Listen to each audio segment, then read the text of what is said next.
Chapter 2, Federalism, Part 4, Linguistic Diversity of India. We have already discussed that there are 22 scheduled languages in India. It is the list of scheduled languages of India. You can see all these languages here: Assamese, Bengali, Bodo, Dogri, Gujarati, Hindi, Kannada, Kashmiri, Konkani, Maithili, Malayalam, Manipuri, Marathi, Nepali, Udiya, Punjabi, Sanskrit, Santhali, Sindhi, Tamil, Telugu, and Urdu. These are 22 scheduled languages of India. Question is, how many languages do we have in India? The latest information that we have is from the Census of India, which was held in 2011. This census recorded more than 1,300 distinct languages, which people mentioned as their mother tongue. These languages were grouped together under some major languages. For example, languages like Bhojpuri, Magadhi, Bundelkhandi, Chhattisgarhi, Rajasthani, etc. were grouped together under Hindi. Even after this grouping, the census found 121 major languages in India. Out of these, 22 languages are included in the 8th schedule of the Indian Constitution, and these languages are called scheduled languages. Remaining languages are termed as non-scheduled languages. In terms of languages, India is perhaps the most diverse country in the world. Decentralization in India. What is decentralization? When power is divided between different levels of government is called decentralization. Why decentralization is necessary in India? We have already discussed that there may be two levels or two tiers of government in a federal country: central government and state governments. But a vast country like India cannot be run only through these two tiers. States in India are as large as independent countries of Europe. Federal power sharing in India needs another tier of government. Therefore, a third tier of government was formed in India, which is called local government. The third tier of government is called local government, and when power is taken away from central and state governments and given to local government, it is called decentralization.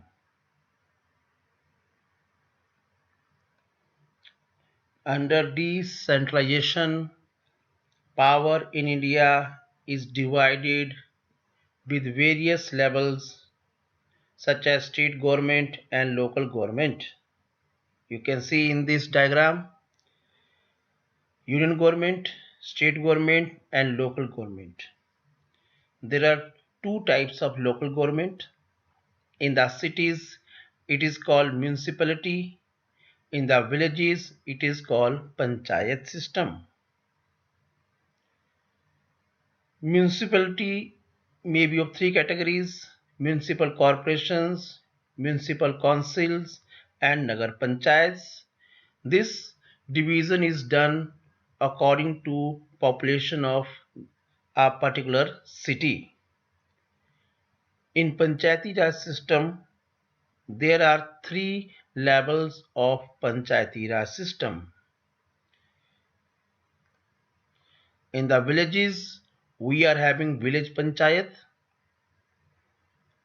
Then we are having panchayat samiti in blocks, and every jila, that means district of India, is having one organization. It is called Jila Parishad. A major step towards decentralization was taken in the year 1992. The constitution was amended to make the third tier of democracy more powerful and effective. Now it is constitutionally mandatory to hold regular elections to local government bodies such as municipalities and Panchayati Raj system. Seats are reserved in the elected bodies, and the executive heads of these institutions for the scheduled castes, scheduled tribes, and other backward classes. At least one third of all positions are reserved for women. An independent institution called the State Election Commission has been created to each state to conduct panchayat and municipal elections.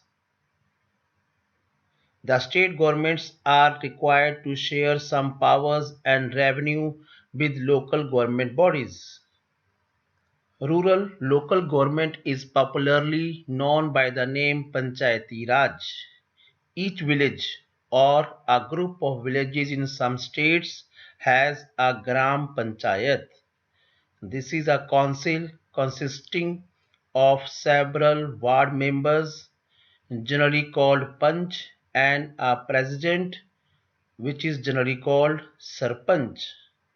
They are directly elected by all the adult population living in that ward and that village.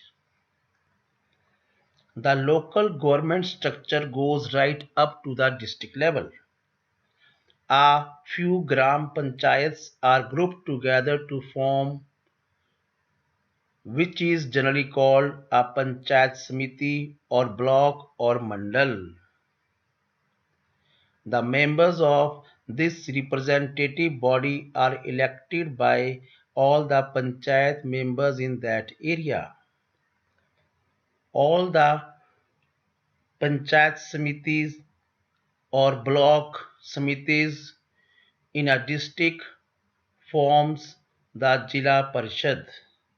Most members of the Jila Parishad are elected members of the Lok Sabha and MLAs of that district, and some other officials of other district level bodies are also its members. Jila Parishad chairperson is the political head of the Jila Parishad. Similarly, local government bodies exist for urban areas as well. Municipalities are set up in towns. Big cities are constituted into municipal corporations.